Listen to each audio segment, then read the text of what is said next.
Isa na namang dangerous maneuver ang ginawa nitong PLA, People's Liberation Army ng China.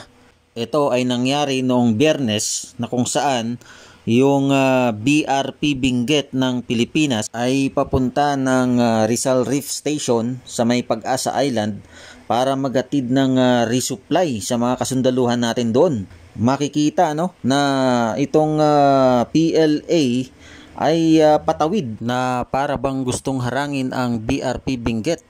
Kaya agad itong niradyuhan ng BRP Benguet. In accordance with collision regulations, you are violating rule number 7 and endangering our safe navigation by blocking our course line.